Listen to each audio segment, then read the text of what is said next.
In this video, I will show you how to make these buttery and pillowy Snickerdoodle cookies, and we'll be making these cookies entirely from scratch. In a large mixing bowl, we're going to add 1 3/4 cups of all-purpose flour, and you must ensure that you spoon and level your flour if you're using measuring cups. You can also weigh the flour as well to get a precise measurement. We're also adding 2 teaspoons of cream of tartar. Then we're going to add 1 teaspoon of baking soda.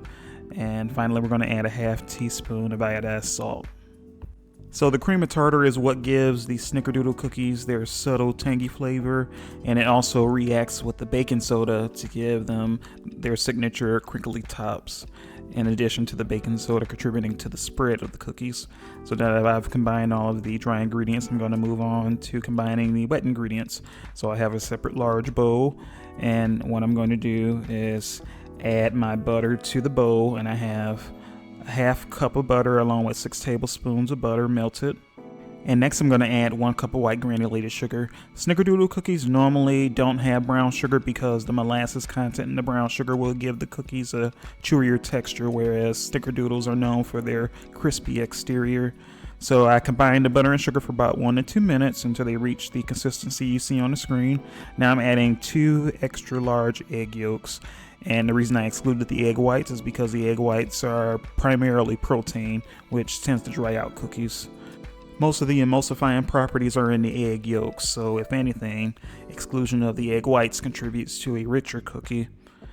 So I just finished whisking the egg yolks together with the butter and sugar, and now I'm going to move on to adding 2 teaspoons of vanilla extract. And another nice thing about this recipe, a lot of cookie recipes out there will require that you cream the butter with a stand mixer or a hand mixer. All of that is unnecessary. As you can see, I'm doing everything entirely by hand. So I just finished whisking the vanilla extract together with the other wet ingredients, and that took about another 30 seconds or so. So with that done, I'm going to move on to combining the wet and dry ingredients. So I moved the bowl out of the way, and I'm bringing over the bowl with the dry ingredients. Now, for those who have seen my other recipe videos, you know sometimes I like to be different. So many cookie recipes will have you put the dry ingredients into the bowl with the wet ingredients. I like to do it the opposite way. I like to put the wet ingredients in the bowl with the dry ingredients. It's just a personal preference of mine. It really won't make a difference how you do it in the end. And ultimately what you want to do is just fold the wet and dry ingredients together until they're just combined.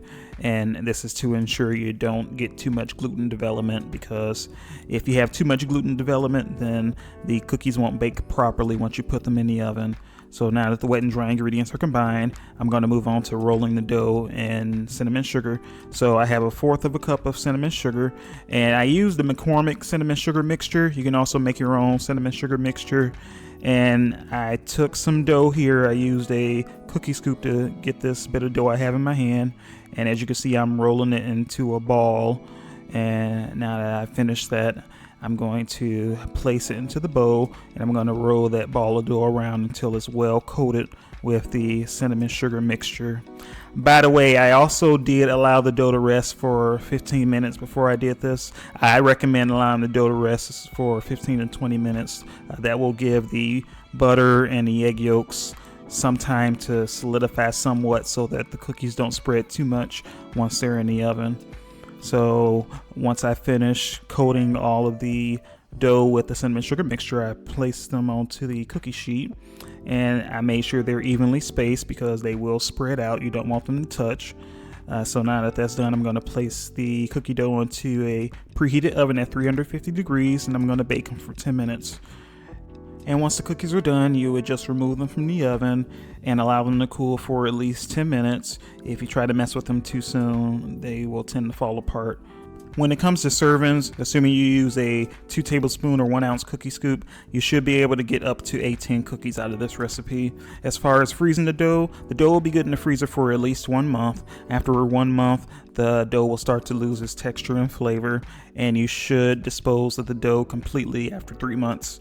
And I hope you enjoyed this video. If you would like to see more of these recipes, please like, share, and subscribe. And thanks for watching.